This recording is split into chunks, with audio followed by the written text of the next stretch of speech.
안녕하세요. 본격 밀떡 버라이어티 밀리터리 M 진행을 맡은 신미정입니다.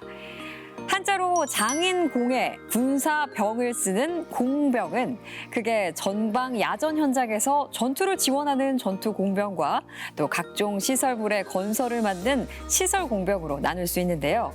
지뢰와 철조망의 매설이나 제거, 또 각종 도로와 활주로, 다리의 설치와 보수, 진지 구축, 막사 짓기 등 군사작전에 필요한 다양한 시설과 공간을 빠른 시간 안에 만들어내는 게 이들의 대표적인 임무입니다. 아군의 진격을 막기 위한 온갖 장애물을 극복해야 하고 아군이 진격하기 위한 진격로를 개척해야 하는 것. 그것이 바로 공병의 임무인데요. 시비즈란 별명으로 더 유명한 미 해군 전투 공병대는 태평양 전쟁 내내 활주로와 도로를 닦고 막사를 지으면서 말 그대로 건설하며 싸웠습니다. 하지만 공병은 언제나 다른 병과에 비해 빛을 덜 보고 유난히 저평가받는 쪽에 속한 병과이기도 한데요. 이들 없이 전쟁을 치러낼 수는 없음에도 불구하고 말이죠.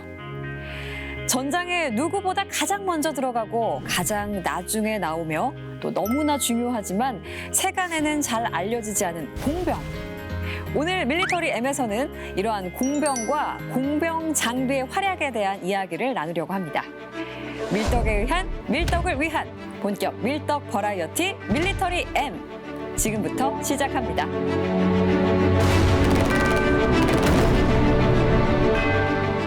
본격 밀떡 버라이어티 밀리터리 M 환장님, 팬더님 안녕하세요. 안녕하세요. 오늘 유난히 에너지가 팬더였습니다. 넘치시는데요. 이번에 주제가 공병 그리고 공병 장비입니다.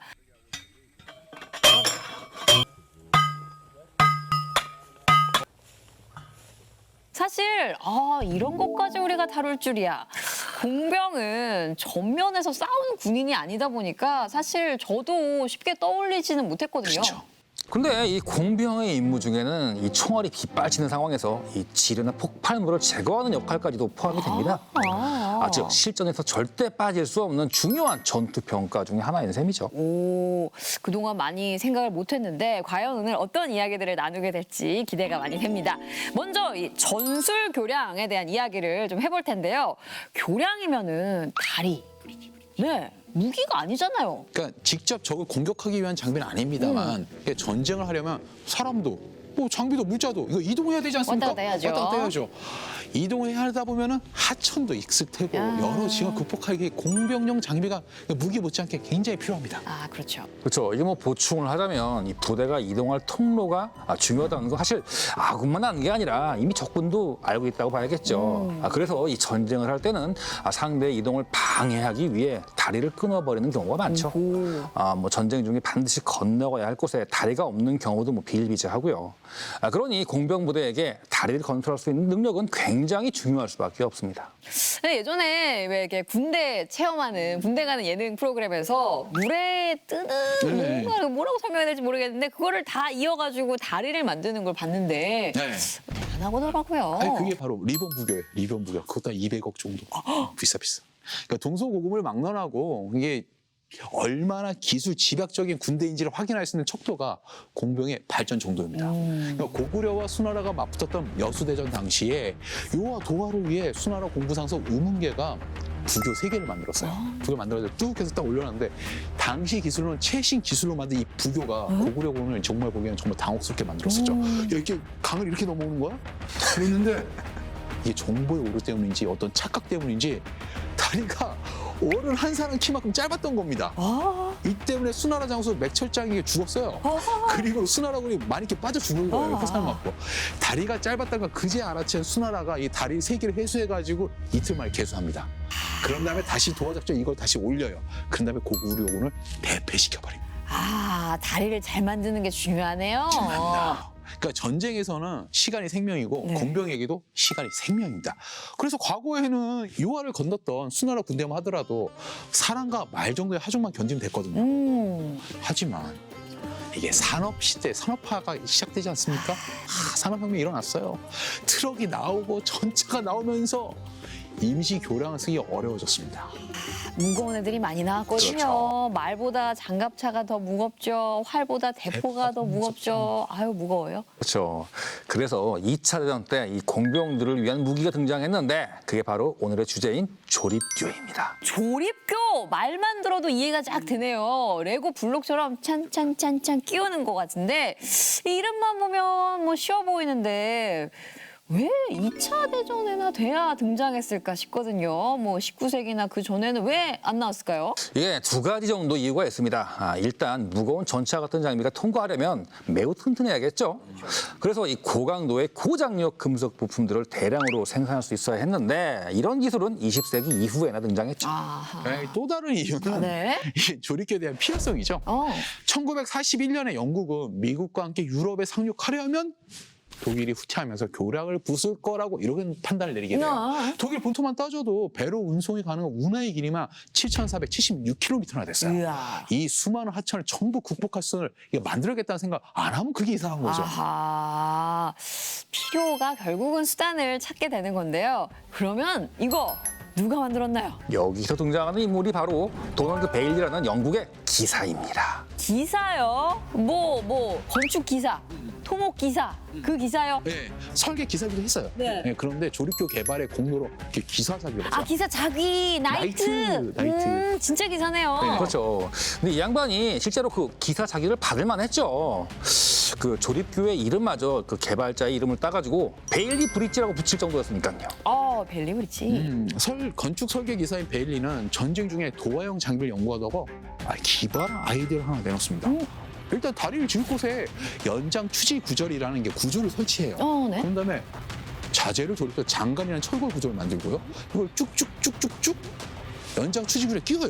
그런 다음에 장관 계속 끼우면서 미는 거야. 반대편을 계속 밀어내요. 그렇게 건너편까지 밀어내면 고정해서요. 그럼 완성. 그 다리 얘기만 들으면 뭐 그냥 쭉쭉쭉 해가지고 뭐 미는 이렇게 거. 찍고 뭐 조립해서 이렇게 쭉쭉쭉쭉 미는 거. 붙이고 뭐 이렇게 해가지고 되게 쉬워 보이는 것 같은데. 네. 사실 따지고 보면은 기본 원리 자체가 정말 굉장히 단순합니다. 그 간단하기만 한 게 아니라 이 굉장히 튼튼해요. 그래가지고 실제로 60톤급 중량물도 가볍게 통과할 수가 있습니다. 60톤급이요. 쉽게도 만들지만 견고함까지 갖췄다. 대단하네요. 조립하기에 따라서는 네. 교각을 만들 수도 있고 길이도 마구 늘릴 수 있어요. 정말 공병 입장에서는 요술 지팡이 같았을 겁니다. 그러니까 트럭으로 자재만 실어나면 뭐든 만들 수 있으니까 이거다 싶었던 영국은 베일리 브릿지를 대량으로 찍어내게 됩니다. 어허. 그리고 처음에는 아니 뭐 공병들이 삽질, 망치질만 잘하면 되지 뭐 그런 걸 만들어? 이렇게 비웃던 미군도 완성된 베일리 브릿지를 보고 완전히 감탄을 해가지고 M1, M2, M3 이 세 가지 규격으로 라이선스까지 해갑니다. 아, 역시 미국이 좋은 걸 보면 그냥 지나치진 않습니다. 이렇게 전 세계 공병들의 평균 신장을 떨어뜨린 괴물 다리가 탄생하게 된 거죠. 신장을 떨어뜨려 키가 줄어들었다고요? 왜요? 왜? 무거운 그 장간교를 뭐 들고 나라고 하다 보니까 키가 뭐 줄어들었다 뭐 이런 농담이 회자되고 있죠. 뭐 지금도 대한민국 육군 4대 보직이라고 해가지고 81mm 박격포, 90mm 무반동총, 155mm 견인포와 함께 어깨를 당당히 겨루고 있는 게 이 장간교 조립이죠. 저 무거운 쇳덩이를 사람이 이고지고 들고 옮기고 해야 된다는 말씀이시죠? 그렇죠. 키가 줄을만 했네. 이게 참 어쨌든 영국과 미국이 2차 대전을 치르면서 모두 베일리 브릿지를 썼는데 1943년 이탈리아부터 시작해가지고 전쟁 중에만 3,000개 이상의 다리를 새로 짓거나 복구했죠. 3,000개. 복구 거리를 다 직선으로 이어보면은 90km나 된다고 합니다. 다리 길이만. 90km요? 아니 2차 대전이 45년에 끝났잖아요. 그러면 딱 2년 만에 이렇게 짧은 시간 동안 3,000개나 다리를 만들면은 이게 부실공사 아닙니까? 난림 아닙니까? 너무 막한 거 아니에요? 이게 이 당시에 그 지어진 그 베일리 브릿지가 워낙 튼튼해가지고 네덜란드의 경우에는 그 2차 대전 때 설치된 그 베일리 브릿지의 일부를 지금도 쓰고 있습니다. 그리고 2차 대전을 승리로 이끌었던 영국의 버나드 몽고메리도 이런 극찬을 했죠. 베일리 브릿지는 2차 대전 종전에 막대한 공헌을 했다. 내가 서유럽에서 군을 지휘할 때 베일리 브릿지가 없었다면 진격 속도를 도저히 유지하지 못할 것이다. 인정합니다. 이해가 돼요. 베일리 브릿지가 2차 대전의 승전에 큰 기여를 했네요. 뭐 2차 대전뿐만이 아니었죠. 그러니까 베일리 브리치는 한국 전쟁에서도 활약했습니다. 어? 저번에 그 장진호 전투 얘기했었잖아요. 네. 그때 미 해병 1사단 퇴각할 때 네? 그러니까 고토리 황초령에 있는 20교랑 교량이 끊겼거든요. 아. 그래서 이렇게 발이 붙겼어요, 미군이. 이때 M2 조립교를 수송기로 공수해가지고 부서진 다리를 복구하면서 후퇴에 성공했습니다. 아, 장진호 전투 때도 다 또 엮여요. 그렇게 활약을 하네요. 미군이 썼다면 우리 한국군은 안 썼을까요? 당연히 썼죠. 그 미군의 그 M2를 도입해가지고 이 장간 조립교라는 이름으로 이 공병 무대에서 굉장히 잘 썼습니다. 영국, 미국, 한국 외에도 수많은 나라들이 이렇게 베일리 브리치를 썼습니다. 그러니까 공병만 쓴 게 아니라 뭐 재난 시에 뭐 긴급 복구 같은 용도로 정부 기관에서 잔뜩 비축을 하기도 했고요. 후진국에서는 뭐 건설 업체들 다 이렇게 사다 쓰기도 했어요. 다리 짓는 데 이거 갖다 쓰면 훨씬 낫다. 뭐 이렇게. 이라크 전쟁 이후에 영국군과 미국군이 이라크 재건을 할 때도 이 다리를 가져다 썼었거든요. 아, 그 정도 되면 진짜 아까 그 기사자기를 충분하죠. 받았다고 했는데 받을만 합니다. 인류를 위해 엄청난 일을 한 셈인데 근데 그나저나 지금 만들어진 지 수십 년이 지났잖아요.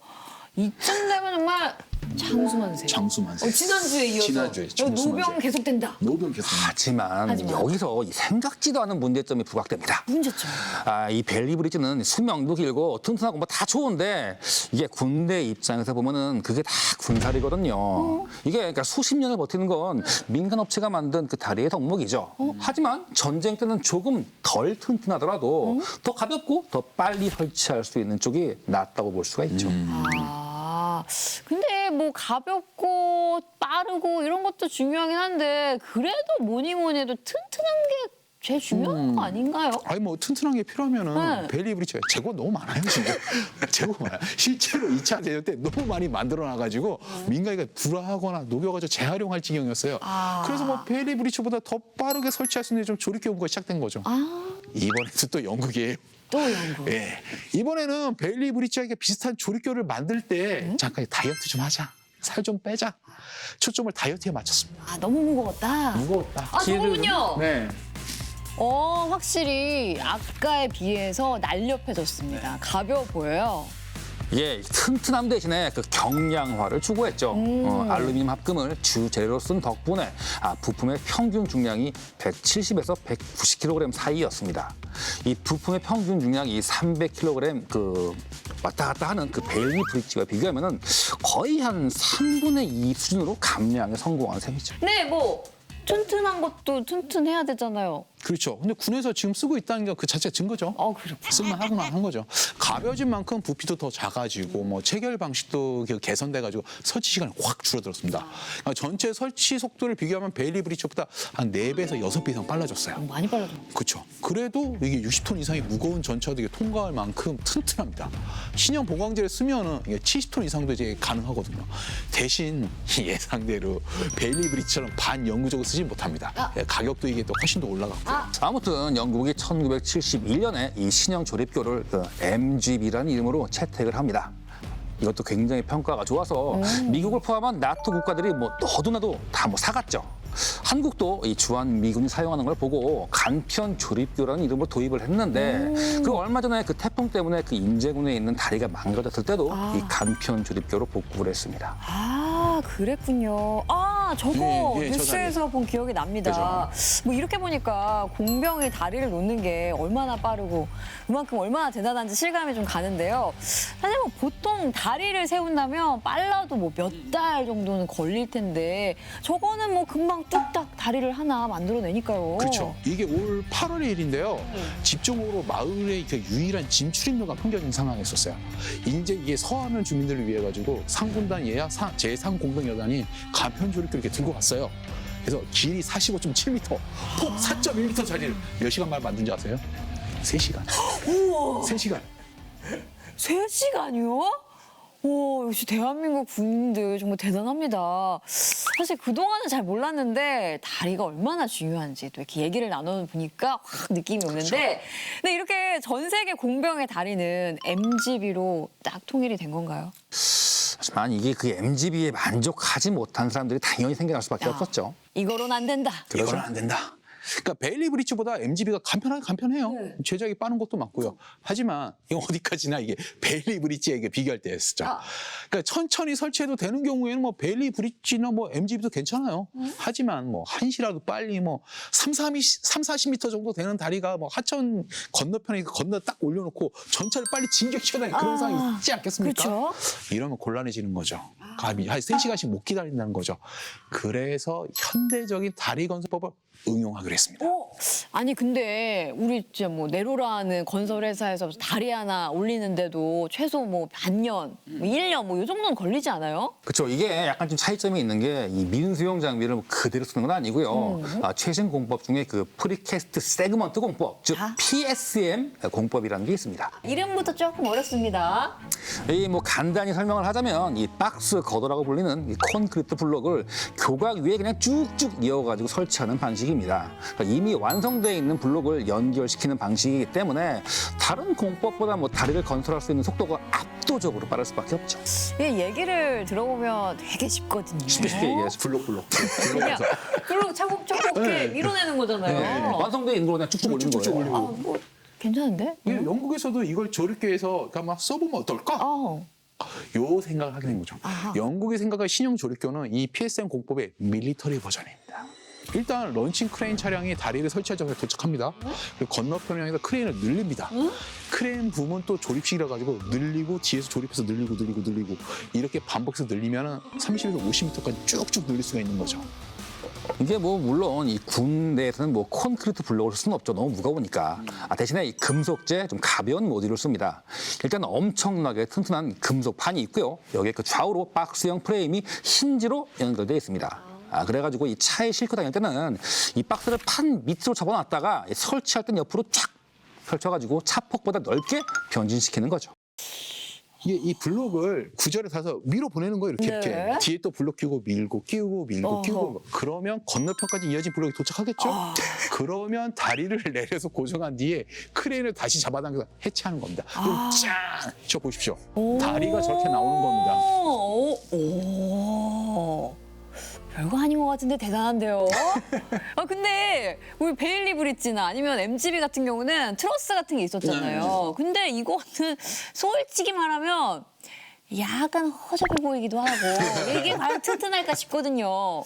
이게 구조상 이 MGB나 그 베일리 브릿지처럼 이 길게 이렇게 쭉쭉 늘리기는 어렵지만 설계만 잘하면 50에서 뭐 60톤급 전체 정도는 뭐 너끈하게 버틸 수가 있습니다. 뭐 아무튼 이 개념을 만든 영국은 새로운 조립교 체계를 완성했는데 그 성과물이 바로 비커스 모듈러 브릿지, 즉 VMB입니다. 그러니까 모듈 하나 길이가 한 6m인 모듈을 5개 정도만 연결해도 30m가 쫙쫙쫙쫙 블록처럼.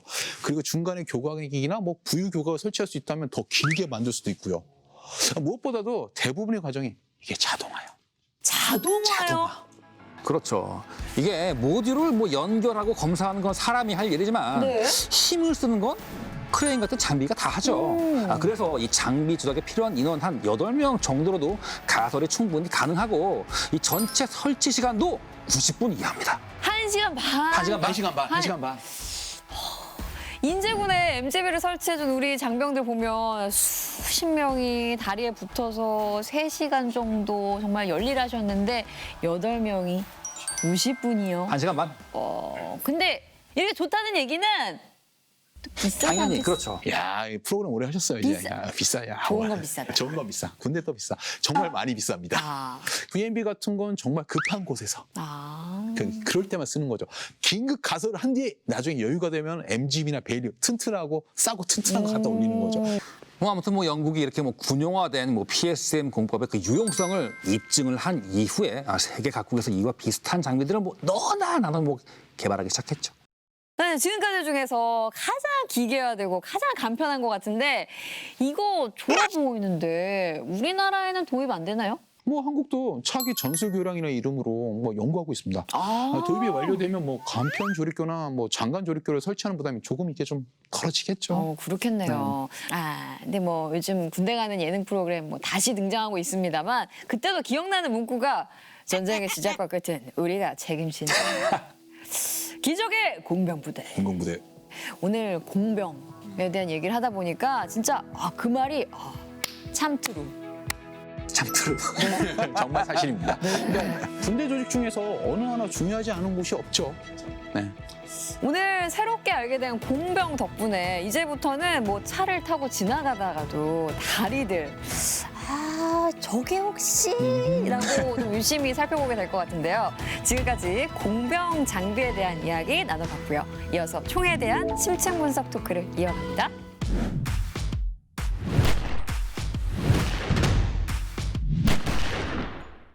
밀리터리 M에서 야심차게 기획한 총 대 총 코너. 지난 시간에 M2 중기관총과 두시카 중기관총의 등장 배경까지 알아봤고요. 이번 시간엔 두 기관총의 본격적인 성능 대결을 펼쳐보도록 하겠습니다.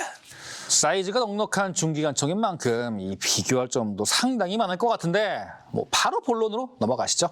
Get in the ring.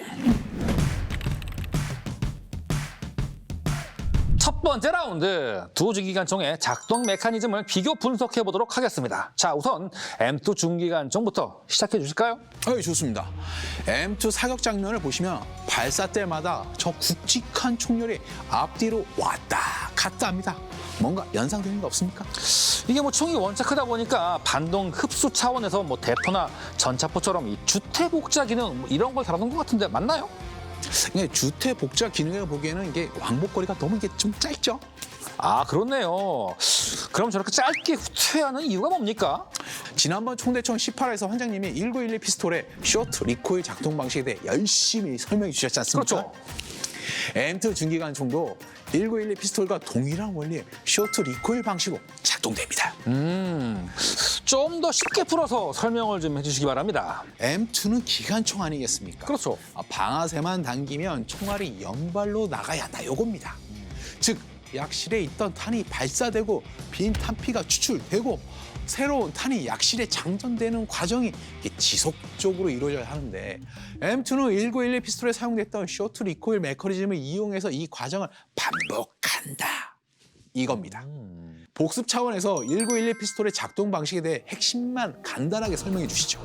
탄자가 총강을 빠져나가는 아주 짧은 시간 동안 총열과 슬라이드는 잠시 한 몸이 돼서 약실 폐쇄를 하고 이걸 링크라는 부품을 써서 약실 폐쇄를 해제하는 과정이 1912 피스톨에 적용된 브라우닝식 쇼트 리코일의 핵심이죠. 1912 피스톨과 M2의 차이점이 뭔가 좀 있을 것 같은데 어떤 점이 다른가요? 1911 피스톨의 경우 총열보다 슬라이드가 훨씬 무겁기 때문에 약실 폐쇄의 주도적인 역할을 하는 건 슬라이드입니다. 하지만 M2의 경우 노리쇠가 슬라이드 역할을 대신하는데 이게 보시다시피 총열 뭉치가 노리쇠보다 훨씬 더 크고 이게 무겁기 때문에 약실 폐쇄에 있어가지고 더 주도적인 역할을 하게 됩니다. 아, 그런 차이가 있군요. 1911 피스톨의 경우에는 이 뒤로 후퇴한 슬라이드를 리코일 스프링이 원위치로 밀어주는데 이 M2는 저 노리쇠 뒤에 있는 스프링이 그런 역할을 대신하는 건가요? 그건 노리쇠를 원위치 시켜주는 역할만 하고요. 총열을 원위치 시켜준 스프링은 총열 완충기 내부에 있습니다. 이런 식으로 이렇게 배치돼 있죠. 아, 진짜 뭐 역시 뭐 중기관총이라 뭐 스프링 크기도 뭐 어마어마하네요. 그럼 제일 중요한 질문을 하겠습니다. 1911 피스톨의 경우 이 총열과 슬라이드의 파인 홈 때문에 서로 결합해서 약실 폐쇄가 되고 총열에 달린 링크가 약실 폐쇄를 이렇게 풀어주는 역할을 하는데 M2에서는 이걸 어떤 방식으로 구현을 했나요? 자, 영상을 보면서 차근차근 설명해 드리죠. 우선 노리쇠가 움직이는 장면입니다.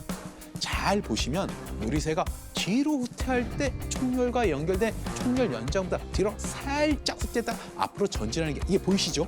네, 저게 뭐 약실이 폐쇄됐다가 풀리는 상태를 보여주는 뭐 그런 장면이죠. 그렇습니다. 이번에는 이게 어떤 방식으로 결합이 됐다가 풀리는지 설명해 드리죠. 총열 연장과 노리쇠를 옆에서 보면은 저런 식인데요. 격발을 하면 브릿지 블록 때문에 노리쇠와 총열 연장부가 결합된 상태로 후퇴하다가 캠의 작용에 의해 이게 브릿지 블록이 내려가면서 결합이 풀리고 노리쇠 뭉치만 뒤로 끝까지 후퇴합니다. 아, 저기서 이제 저 그 브릿지 블록이라는 부품이 폐쇄를 책임지는 굉장히 핵심적인 파트네요. 그렇습니다. 1911 피스톨의 링크 부품 역할이죠. 뭐 이 정도면 M2 중기관총의 쇼트 리코일 구조에 대한 간략한 설명 이게 되겠죠? 네, 뭐 말씀 듣고 보니까 이 작동 방식 자체는 1911 피스톨이랑 굉장히 비슷한 면이 있네요. 아, 그럼 급탄은 어떤 식으로 진행이 됩니까? 간단합니다. 예, 영상 보시면 아시겠지만 놀이새가 앞뒤로 왕복 운동을 할 때 길쭉한 급탄 레버가 네모난 급탄 슬라이더를 좌우로 움직이면서 탄을 끌어들이는 방식입니다. 급탄 슬라이더 내부엔 저런 장치가 있어가지고 탄을 한쪽 방향으로만 잡아 끌 수가 있는 거죠. 아, 이게 뭐 갈고리 이런 식이네. 저런 식으로 탄을 한쪽 방향으로만 끌어당긴다 이거군요. 그렇죠. 저건 왼쪽 급탄일 경우고요. 오른쪽 급탄으로는 스위칭할 때는 그러니까 급탄 슬라이드를 교체하고 놀이새에 달린 갈키랑 전환기 부품을 교체해주면 됩니다. 그러니까 전환기가 일종의 그 선로, 그 철도, 그 뭐 전환기 뭐 이런 역할이네요. 네, 맞습니다. 그 밖에도 몇 가지 부품들을 추가로 교체하며 이런 식으로 오른쪽 급탄도 이게 가능합니다. 와, 뭐 아무튼 뭐 급탄 방식이나 이 급탄 방향 전환, 스위칭 이거 되게 복잡한데요, 이거. 중요한 점은 M2 중기관총은 좌우 급탄이 모두 가능하기 때문에 저런 식으로 이렇게 이연장 운용이 가능하다는 겁니다. 항공기에 탑재할 때도 유용한 기능이죠. 그런데 두시카 중기관총은 한쪽 방향으로만 이렇게 급탄이 가능하니까 항공기 탑재는 게 아예 불가능하죠. 그건 애초에 만들 때부터 그 고려 대상이 아니었어요. 자, 다음 라운드로 넘어가겠습니다. 2라운드에서는 두시카 중기관총의 작동 방식에 대해 알아보도록 하겠습니다. 시작해 주시죠. 두시카 중기관총은 평범한 롱스트로크 가스 피스톤 방식입니다. 약실에서 발생한 가스압의 일부로 가스 피스톤을 작동시켜서 놀이새를 후퇴시키는 방식이죠. AK-47이랑 동일한 방식이다 이렇게 보시면 됩니다. 약실 폐쇄는 이게 어떤 식으로 이게 가능한 건가요? 이게 좀 특이해요. 이게 플래퍼 로킹이라는 방식인데요. 두시카 중기관총의 설계자 덱타리오프가 예전에 완성시켰던 DP-28을 사용했던 구조입니다. 우선 놀이새 내부를 살펴보시면 뇌관을 때려주는 부분이 해머와 공이 두 부분으로 나눠져 있습니다. 이거 참 좀 특이한데요? 그렇죠. 자, 이 놀이새가 앞으로 전진하면 해머 파트가 놀이새 좌우에 자리 잡고 있는 날개판, 즉 플래퍼를 좌우로 쫙 벌리면서 놀이새가 총몸에 고정이 되죠. 보이시죠? 그리고 격발이 이루어진 다음 가스 피스톤에 연결된 놀이새 뭉치가 뒤로 힘차게 후퇴하면서 해머가 뒤로 쭉 빠지는 동안 이 놀이새는 플래퍼 때문에 총몸에 잠시 동안 딸칵 고정이 되죠. 즉 탄자가 총광을 빠져나갈 동안 약실 폐사가 이루어진다. 요거죠? 맞습니다.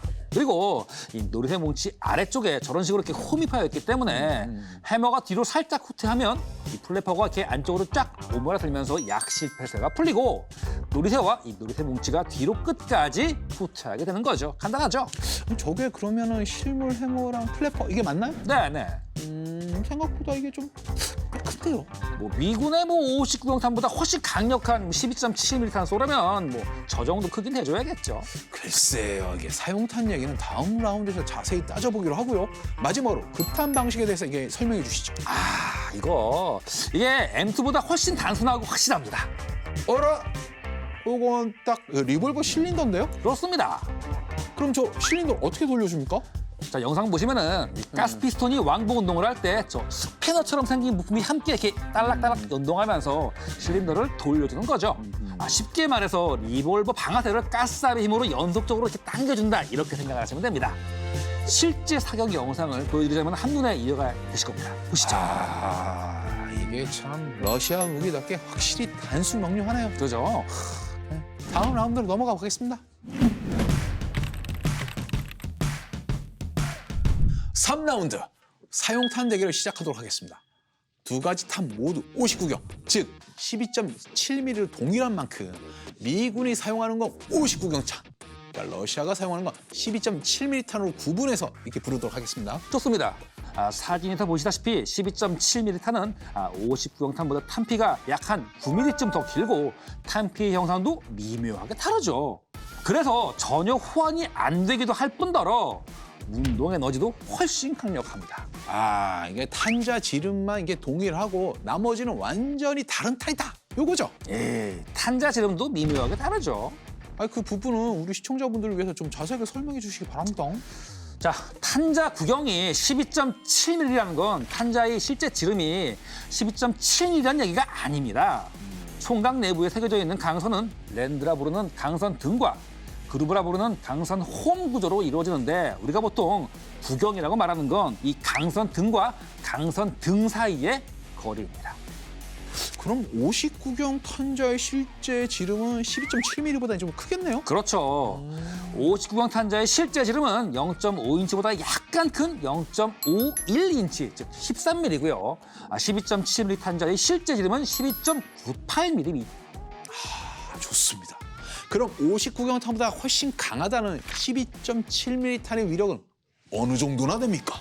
이 두시카에 48.3g 탄자를 사용하는 표준탄을 사용했을 경우 운동 에너지가 무려 17,439줄이나 나오죠. 에이, M2랑 뭐 별 차이도 안 나네요. M2에 42.77g짜리 탄자를 사용하는 표준탄을 놓고 이렇게 쏴버리면은 운동 에너지가 16,824줄입니다. 뭐 그쪽이랑 뭐 615줄밖에 차이 안 나요. 아이고, 뭔 소리. 이게 600줄이면 이게 베레타 92F 그 운동 에너지예요. 그 차이 때문에 두시카 중기관 중의 유효 사거리가 2,000m나 되는 겁니다. 그쪽보다 200m가 멀리 날아간다 이거예요. 아, 참. 이거 깨끗하게 제가 패배 인정하겠습니다. 다음 라운드로 넘어가시죠. 자, 이번 라운드에선 각 총기가 그 총열 교환을 얼마나 빨리 할 수 있는지에 대해서 비교해 보도록 하겠습니다. 이게 총열 교환이 왜 필요한지 그것부터 구체적으로 설명해 주시기 바랍니다.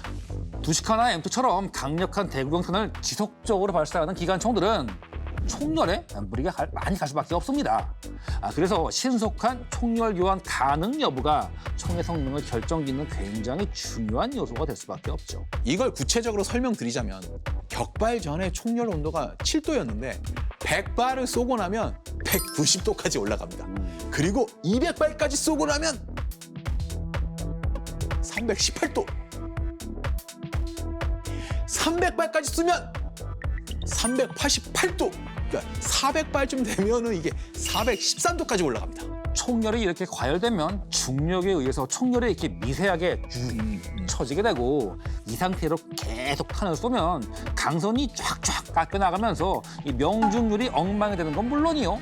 총열 자체가 망가지게 되겠죠. 그리고 M2는 탄을 약실에 채워둔 채 격발시키는 이 클로즈드 볼트 방식이기 때문에 약실의 열기 때문에 탄이 폭발하는 훅오프 현상도 발생할 수 있지 않겠어요? 아니 그럼 두시카는 쿡오프가 안 생긴다 이런 말입니까? 당연히 안 생기죠. 두시카는 방아쇠를 당기면 노래쇠가 앞으로 전진하면서 탄을 약실에 밀어놓고 격발하는 오픈 볼트 방식입니다. 오픈 볼트 방식은 격발하기 전까지는 약실이 비워진 상태이기 때문에 총열이 과열돼서 약실이 뜨거워져도 훅오프 현상이 벌어질 염려가 없죠. 과연 그럴까요? 일단 영상을 하나 보여드리죠. 어휴, 총 터졌네. 근데 뭔가 좀 이상하지 않아요? 훅오프잖아요, 저거. 저 뭐가 이상해요? 저 총이 독일제 MG3 기관총이에요. 오픈 볼트 방식이지 않습니까? 오픈 볼트요? 근데 총이 왜 터졌어요, 저게? 이게 사격 영상을 잘 보시면 방아쇠를 당겨도 이게 탄이 안 나갑니다. 즉 탄이 약실에 이게 채워진 채로 격발 불량이 난 거예요. 그래서 사수는 게 뒤로 빠지고 옆에 있던 교관이 불발탄 제거한다고 나섰다가 꽝! 저 사단이 난 겁니다. 약실에다가 이거 열다가 빵 터진 거구나. 아이고야. 이게 오픈 볼트 방식이라고 해가지고 쿡오프 현상에서 이게 자유로울 수는 없다니까요. 특히나 구소련제 탄약은 불량품이 꽤 많았기 때문에 저런 사고 사례가 없다란 말은 이건 믿을 수가 없죠. 에이, 너무 억지 사례를 끼워 넣으셨네. 어찌됐건 기관총은 이 오픈 볼트가 기본 아닙니까? 왜 M2는 클로즈드 볼트 방식으로 만들어졌는지 그것부터 좀 반성을 해야 하지 않을까요? 워낙 오래전에 만들어진 총이라 그렇다고 봐야죠. 그러니까 애초에 기관총이란 물건이 거점 방어용으로 만들어진 물건이라 이동의 편의점 따위는 저게 전혀 고려 대상이 아니었어요.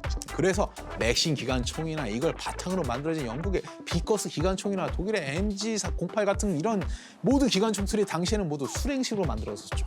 그러니까 그 옛날 그 구닥다리 구식 기관총들은 뭐 쿡 오프 현상 이런 걸 뭐 대비할 필요가 없었다 이거죠? 아니 그런 셈이죠. 그래서 존 브라우닝이 대공용으로 설계한 59경 기관총도 이게 수랭식이었어요. 항공기 탑재용은 어차피 맞바람 계속 맞으니까 이거 공랭식으로 충분했었던 거고요. 그런데 어쩌다가 이 수랭식 기관총이 가치로 감춘 겁니까? 이게 순행식이 효과는 좋지만 이게 워낙 무겁고 이게 다루기도 번잡스럽지 않습니까? 그러겠죠. 물 끓어오르면 이게 계속 이게 갈아줘야 했거든요. 그래서 1933년에 제식으로 채택된 M2 중에는 순행식 외에도 열에 오래 버틸 수 있게끔 총열을 굵게 만든 헤비 배럴 버전, 그러니까 일명 M2 HB라는 놈이 이게 등장하게 됩니다. 그리고 1938년엔 사거리 연장 차원에서 이 무거운 총열을 기존의 36인치에서 45인치, 무려 45인치로 늘린 버전이 등장합니다. 가장 많이 생산된 버전이기도 하죠. 지금 두시카 중기관총과 대결을 펼치는 M2도 바로 이 버전입니다. M2HB. 결론적으로 이 두꺼운 총열을 도입해서 쿡오프가 발생하는 확률을 낮췄다 이렇게 볼 수 있나요? 사실상 쿡오프가 발생할 확률은 제로에 가깝죠. 총열 교체 없이 계속 쏘면 쿡오프가 발생되기 전에 총열 자체를 못 쓰게 되거든요. 그 전에 총이 망가진다. 그렇죠. 그렇군요. 뭐 이제 본론으로 들어가서 총열 교환 얘기를 해보죠. 두시카 중기관총부터 시작해 보실까요? 두시카는 총열 교환이 굉장히 간단한 편입니다. 우선 총열 고정핀을 제거한 후에 가스 실린더를 살짝 돌려서 분해하고 총열을 그냥 쭉 뽑아내면 그만이에요. 조립은 분해의 역순이고요. 참 쉽죠? M2는 어떤가요? 뭐 어렵지 않습니다. 그래요? 네. 피드 커버 열고 장전선줄을 뒤로 당겨 살짝 당겨가지고 총열과 총모 염정부의 구멍을 이게 맞춰줍니다. 그리고 총열을 열심히 돌려요. 뽑아내면 그만입니다. 조립은 분해 역순이고요. 조립은 분해의 역순이라고요? 말도 안 되는 소리 하고 계셔. M2는 조립이 어렵잖아요. 어딜 술렁술렁 대충 넘어가려고 그래. 똑바로 하시죠. 그러니까 놀이새와 총열 연정부 사이의 간격을 전용 고, 노고 게이지로 저희 정밀하게 세팅해야 됩니다. 고노고 게이지가 뭐죠? 이게 일본어 같은데? 한쪽은 고, 반대편은 노고 이게 해당하는 게이지예요. 이게 일본어가 아니라 영어였네요. 네, 그러니까 총열을 이렇게 정상적으로 끼운 상태에서는 놀이새와 총열 영정부 사이에 그 부분을 넣었을 때 게이지 중간 부분까지 쑥 들어가요. 노고 부분을 끼웠을 때 들어가지 않습니다. 그러니까 이게 게이지의 한쪽은 들어가고 돌려가지고 반대편을 갖다가 넣었을 때는 들어가지 않을 때까지 총열을 이렇게 돌려가면서 세팅을 해야 된다. 이렇게 자꾸 이렇게 돌면서. 그럼 만약 이 세팅을 대충 하고 총을 쏘면 어떻게 됩니까? 약실 폐쇄가 제대로 안 된 상태에서 쏘는 셈이니까 총이 터지겠죠. 그리고 제가 알기로는 AM2는 총열 교환 과정에서 이 점검할 부분이 또 있는 걸로 알고 있는데 말씀해 주시죠. 이게 총열을 고정시켜주는 이게 총열 고정시키는 블록하고 총열 연장부 사이에 아까 그 고 노고 게이지와 한 세트로 구성되는 이게 파이어 노파이어 게이지를 끼워가면서 이게 격발 타임을 다시 또 이렇게 세팅해주면 이렇게 돌려가면서 됐고요. 한마디로 말해가지고 총열 교환이 매우 어렵다 이거죠. 뭐 반복해서 연습하면 이게 좀 할만해요. 거짓말. 그리고 솔직히 도시카도 그렇게 총열 교환이 그렇게 빠른 편은 아니라니까. 이게 아무리 느려도 그쪽보다 훨씬 빠릅니다. 자, 마지막 라운드로 넘어가시죠. 마지막 5라운드. 장수를 누린 이유. 이건 치트키 아니에요? 어차피 이거 M2가 이긴 거잖아, 이거. 치트키라뇨. 다 이유가 있으니까 뭐 대결 주제로 선정한 거죠.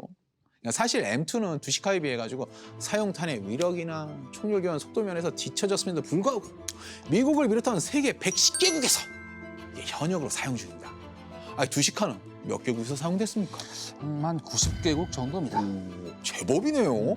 어쨌건 현재 러시아군 주력 기관총은 두시카가 아니죠. 코르드 중기관총을 지금은 현역으로 쓰고 있죠. 그 훌륭한 두시카 중기관총이 어쩌다가 구시대 유물로 퇴출된 겁니까? 참네. 아니, 두시카보다 10kg 이상 가볍고 이 총열 교환도 훨씬 간편하고 연사 속도가 분당 700발로 증가한 코르드 같은 중기관총이 등장을 했는데 안 쓸 이유가 있어요? M2처럼 시대에 뒤처진 총을 지금까지 쓰고 있는 미군 이상한 거죠. 미군도 2010년부터 총열 교환이 훨씬 간편해진 M2 A1 버전을 도입해서 사용하고 있습니다. 총열이 원터치 타입이라 전용 게이지로 유격 조절하던 그런 시절은 옛날 일이 됐죠. 그래도 제가 보기엔 겉모습은 기존의 M2랑 별 차이가 없어 보이는데 성능 개선은 좀 됐나요? 연속 속도 좀 빨라지고 했나 좀? 그런 자질구레한 스펙은 기존의 M2랑 거의 동일합니다. 역시 너무하네. 너무 울고먹네. 아무리 존 브라운이 기본 설계를 잘 해놨다고 해도 이건 좀 너무한 거 아닙니까? 이게 1933년에 제식으로 채택된 총을 지금까지 거의 그대로 쓰고 있다. 이게 말이 돼요, 이게? 설마 미군이 돈이 없어가지고 그랬겠습니까? 다 이유가 있으니까 그냥 쓰는 거죠. 러시아군은 코르드처럼 가볍고 연사 속도가 빠른 증기관총을 채택한 이유가 뭡니까? 이유가 있죠. 이 러시아가 1차 체첸 전쟁 당시에 그 전차를 앞세우고 시가전을 치렀다가 진짜 된통당한 경험이 있습니다. 그 당시에 그 건물 안에 숨어있던 체첸인들이 RPG-7으로 러시아군 전차의 상부를 이렇게 쏴가지고 날려버리거나 이 건물들을 갖다가 무너뜨려가지고 전차들을 이렇게 꼼짝 못하게 한 다음에 집중 공격하는 그런 무시무시한 전술을 구사했습니다. 아니, 보병을 먼저 투입해서 건물 장악했어야지. 이거 아유, 무작정 전차 어떻게 들이밀었더라고요? 맞습니다. 그래서 2차 체첸 전쟁을 치를 때는 보병이 들고 다닐 수 있는 수준으로 경량화된 코르드 중기관총을 대거 투입했죠. 덕분에 건물 내부에 숨어있던 체첸인들을 효과적으로 제압하고 승리를 거둘 수 있었습니다. 쉽게 말해서 러시아군은 12.7mm 중기관총을 보병화기로 취급했다. 이거지 않습니까? 들을 수 있으니까요. 어쨌건 간에. 미군의 경우 M2를 보병이 들고 다니면서 전투에 사용하는 경우는 없습니다. 아, 그래요? 차량에 탑재해서 원거리에서 보병 활용을 지원해주거나 거점 방어용으로 고정 장착해서 쓰죠. 그러니 뭐 굳이 M2의 무게를 줄이거나 뭐 연사 속도를 늘릴 필요가 없었던 거죠. 그러니까 뭐 전투 교리의 차이 때문에 M2를 지금까지 거의 100년에 가깝게 구조 개선 없이 그대로 썼다. 이거네요? 바로 그겁니다. 알겠습니다. 앞으로 브라운 매스를 등가하는 최장수 제식 총기로 등극하길 진심으로 기원합니다. 마무리 결론 가시죠. 국민의 생명을 담보라는 군사무기의 세계에서 90년 가까이 제식하기로 사용되며 그 뛰어난 성능을 유감없이 발휘하고 있는 M2 중기관총. 대체 불가라는 말이 이토록 어울리는 확인은 그 이전에도 그 이후에도 없을 겁니다. 세계 중기관총 M2가 최전선에서 과연 언제까지 활약할 수 있을지 지켜봐 주시기 바랍니다. 존 브라운이 개발한 59경 중기관총의 카피라는 오병에 늘 시달렸던 구스론의 걸작품 두시카 중기관총.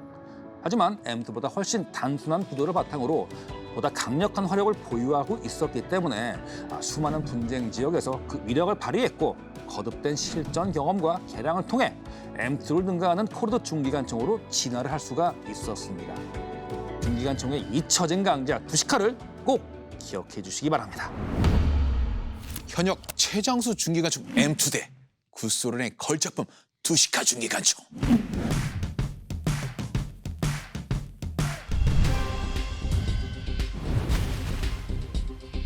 다리를 늦게 건설했다고 지체 보상금, 정확히 말하면 지체 상금이죠. 이 지체 상금을 물게 된 공병들이 단체 행동에 나서서 화제가 되고 있습니다.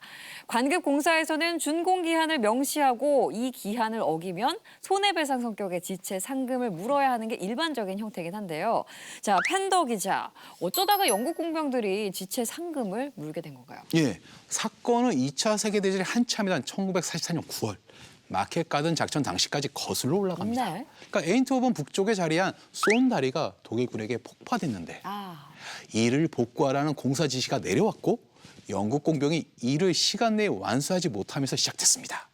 당시 공사에 참여했던 영국군 공병의 인터뷰를 화면으로 만나보시죠. 그거 기자 양반 그 말 되게 쉽게 하시네. 다리 복구가 그렇게 쉬운 줄 알아? 이 장간교라는 게 이렇게 뚝딱뚝딱 조립한다고 이렇게 탁 나오는 게 아니야. 그거 다 부품 일일이 들어 나르는 거라고. 누가 거기서 다리가 터질 줄 알았겠냐고. 우리 몽고메리 원수님이 그 양반이 시킨 명령대로 우리 공수부대가 일단 다리를 점령하러 갔단 말이야. 그 다음에 이쪽에서 전차를 쫙 끌고 북쪽으로 올라가야 됐는데 에인트호벤 북쪽에 다리가 2개가 있어. 바로 위쪽에 그리고 더 위쪽에 페일 지역 이 2군데 다리가 있어. 근데 페일 쪽에 있는 다리는 우리가 차지를 했는데 우리 공수부대가 가기 전에 아래쪽에 있는 손 쪽에 있는 다리 거기를 독일군 놈들이 폭발시켜 놨더라니까. 그 다리를 우리나라로 복구를 시켜 놓으라 뭐 그런 말이지. 그러니까 일단 우리 갖다가 공사 현장에 데려다 주고 그런 말을 하셔야지. 한 줄로 길게 쭉 늘어가지고 쭉 걸어가는데 앞에서 다리 박살났다 그러면 우리가 어떻게 쭉 달려가가지고 막 고칠 수 있겠냐고. 줄이 이렇게 긴데 머리가 장식이야? 아씨, 장비는 어떻게 해? 사람만 가면 어떻게 했냐고. 장비를 우리가 들고 와야 될 거 아니야. 우리 공병 장비는 맨 뒤쪽에다 처박아 놓고 사람만 가서 만들 수가 없잖아, 다리를 갖다가. 그러니까 우리는 제일 뒤쪽에 있는데 제일 앞에까지 와가지고 다리를 갖다가 막 빨리 그 고치라고 막 재촉을 하잖아. 거기다가 길까지 좁은데 그 막 사람들 미치고 우리가 막 꾸역꾸역 갈 수가 있겠어? 어쨌든 막 사람들 미쳐가면서 막 땀 뻘뻘 흘리면서 이렇게 앞까지 가긴 가는데 와 왜 이렇게 늦었냐고 욕을 막 쌍욕을 하는 거야. 아니 우리들 어쩌라는 거야. 그 막히는 길 갖다가 사람들 막 밀치면서 가 던지면서 가 완전 그 정말 막히는 게 완전히 그 올림픽 때려 그 저리 가라였다니까. 그래도 한 8시간인가? 아무튼 뭐 나름대로 뭐 지치되긴 했지만 어쨌건 뭐 우리도 할 만큼 했다 이거야. 아 그러니까 아르넴 쪽에 간 그 제1 공수사단 거기 애들만 불쌍하게 된 거지. 뭐 이제나 저제나 그 기갑부대만 기다렸을 텐데 다리가 끊겨가지고 늦게 간 거 아니야. 고생 많이 했을 거야. 아 그것까지 충분히 이해하겠는데 우리더러 뭐 지체 상금을 내라고? 아 이게 발이 돼? 우리가 뭐 늦고 싶어서 늦었냐고. 그러니까 애초에 이 작전 자체가 진짜 막장이었다니까. 아니 몬티 그 양반이 80%는 뭐 성공했다 뭐 이런 식으로 썰을 푸는데 아니 이렇게 따지면은 우리는 뭐 다리기 뭐 고치기 싫어가지고 안 그랬나?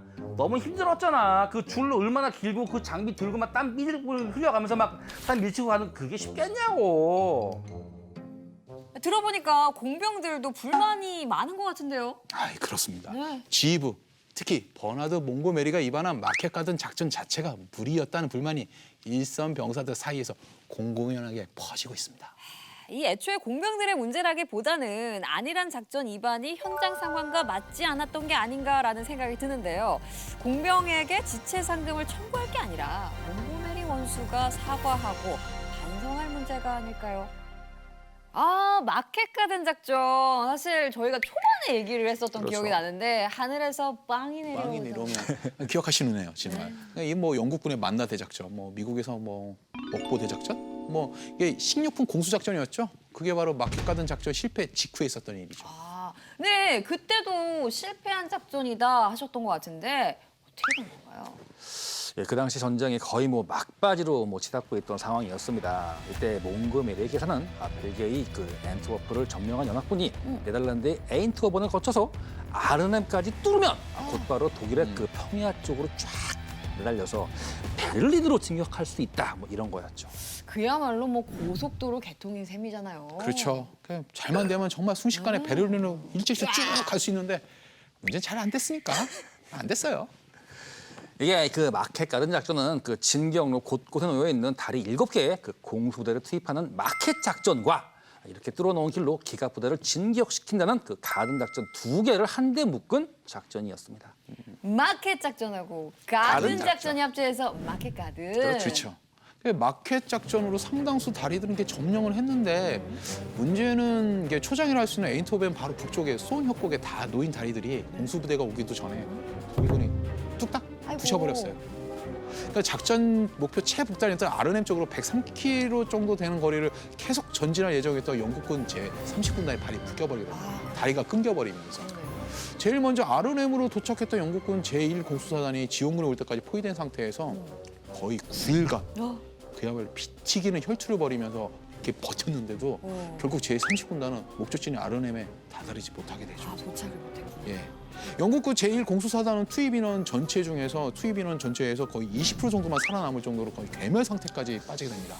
아, 이 30군단이 제때 제대로만 갈 수 있었다면 전멸하진 않았을 텐데. 그렇죠. 이게 뭐 사실 뭐 초반부터 다리가 끊겨서 지연된 게 뭐 문제의 시작이었는데 그러네요. 더 큰 문제는 이 네덜란드 특유의 지형 때문이라고 볼 수가 있습니다. 아, 네덜란드 지형이 왜요? 네덜란드면은 뭐 풍차가 있고 바다? 뭐?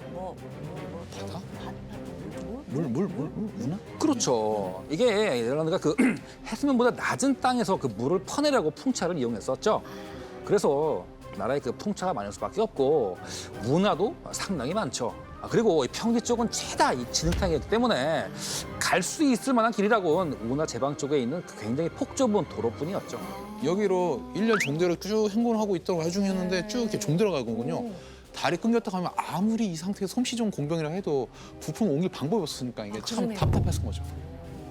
이게 뭐 행군하라는 군인들을 뭐 해치고 차량으로 부품을 뭐 싣고 가기에는 길이 너무 좁고 그렇다고 부품을 뭐 손으로 옮기기에는 이 장관기 부품이 너무 무겁습니다. 아하. 뭐 장관 한 칸에 260kg이고 아우. 횡골이 한 320kg 정도 나가죠. 그럼 못 옮기죠. 그렇죠. 공병이 좀 손이 느렸나 했더니 사실 공병 탓을 하면 안 되는 거였네요. 그분들은 최선을 다한 거예요. 그렇죠. 그렇죠. 그리고 뭐 설령 요행이 뭐 쏜협곡 다리가 안 끊어졌다고 하더라도 공병들이 더 속도를 냈다 하더라도 결과적으로 무리였을까요, 작전 자체가? 아니 왜요? 일단 아르네 남쪽의 네이메인에서도 미군 제82 공수사단이 다리를 점령하지 못했습니다. 아, 30군단도 매복해 있던 독일군에 걸려가지고 고전하다가 네이메인에 온 게 예정 시간보다 70시간 정도 초과한 상태였었거든요. 여전히 이쪽 다리를 점령하고 있었던 건 독일군이었죠. 이래저래 문제였네요. 그렇죠. 뭐 결론적으로 이 마켓 가든 작전의 실패는 뭐 시작부터 끝까지 이 독일군은 너무 얕잡아본 뭐 결과라고 할 수 있겠습니다. 하지만 이 장간절교를 이용한 그 임시 교량 설치에도 약점이 있다, 이런 그 약점을 노출한 작전이라고 볼 수가 있죠. 뭐 어쨌든 이만큼 무겁고 사람 많이 필요한 장비는 이게 갑작스러운 상황에 신속하게 설치하는 게 어렵다는 걸 다시 한번 확인할 수 있었던 거죠. 맞습니다. 끊어진 다리라는 지형적인 한계를 극복하기 위한 비장의 카드지만 역시 무거워요. 장간 한 칸에 260kg. 이 무거운 걸 이고 지고 들고 움직이고 조립하고 이거는 사실 뭐 대단합니다, 인간들. 근데 이 공명의 평균 시장이 줄어들 정도라는 말은 오바가 아닌 것 같아요. 네, 맞아요. 제가 너무 공감이 가는 게 저도 공부를 많이 해가지고 가방 속에 뭘 더 많이 놓고 다녔거든 더. 저도 충분히 공감이 됩니다. 고등학교 때 공부 열심히 안 했으면 키가 좀 더 컸을, 너무 컸을 거예요. 나 공부 안 했네? 나 공부 안 한 거야? 아니 이 사람들아, 그러면 역도 선수들 어쩌라고? 이 사람들이.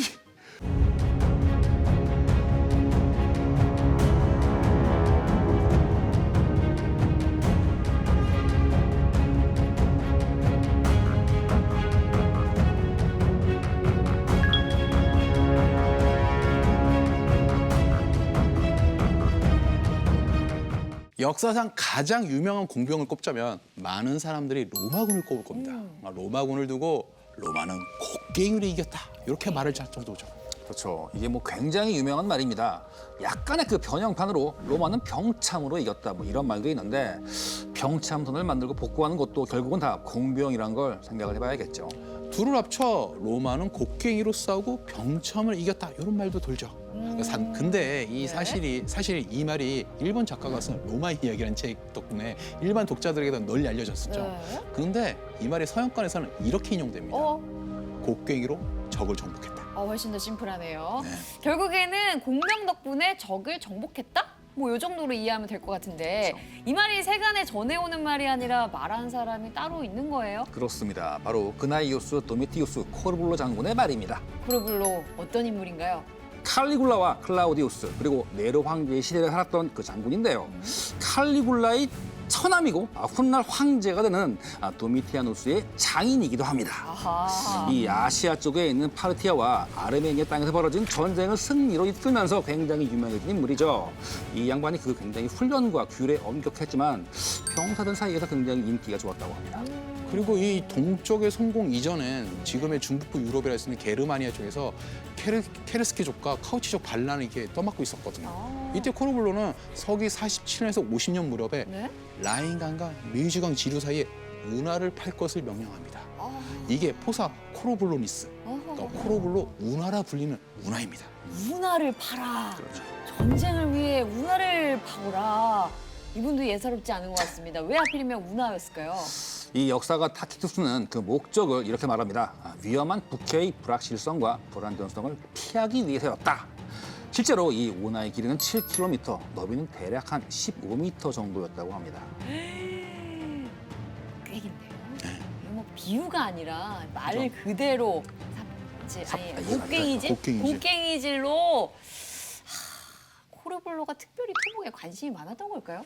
아니 뭐 그게 아니라 로마군 자체가 이게 공병대를 따로두지 않았어요. 그러니까 다시 말해 전투만이 아니라 병사들이 평시 업무 중 하나가 공병 업무였었어요. 원래 멀티였군요. 원래 멀티. 이들이 특히 중심을 뒀던 업무가 이게 길 닦기였었어요. 그 기원전과 직후 시기에 이미 날씨에 구애받지 않는 길을 닦은 게 로마인들이었습니다. 이렇게 닦은 길은 간선지선 합쳐가지고 전체 15만 킬로미터에 달하는 어마어마한 길을 자랑했죠. 15만 킬로미터요? 아피아가도 아니 모든 길은 로마로 통한다. 15만 킬로미터면 다 통하겠네요. 듣고 보니까 그야말로 공병의 역할이 얼마나 중요했는지 또 얼마나 효과적이었는지 잘 보여주는 말이 아닐 수 없는데 곡괭이로 적을 정복했다. 로마는 곡괭이로 싸웠다. 이겼다. 뭐 둘 중에 어느 쪽이든 간에 앞으로 전쟁 이야기를 볼 때에는 전선에서 싸우는 병사도 당연히 중요하지만 공병분들의 역할에 대해서도 다시 한번 좀 생각을 해봐야 될 것 같습니다. 오늘 저희가 공병에 대한 많은 이야기 나눠봤는데요. 다음 주에는 더 풍성한 밀리터리 정보로 찾아오도록 하겠습니다. 모든 시청자가 밀떡이 되는 그날까지 천만 밀떡 양성 프로젝트.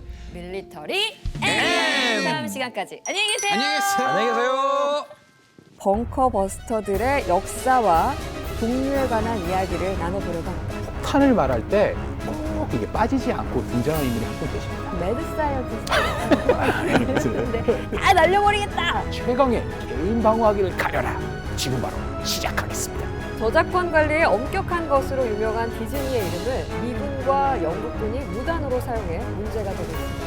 아니 이걸 걸려면은 그걸 사용한 사람한테 법을 줘야지 왜 우리한테 그럽니까?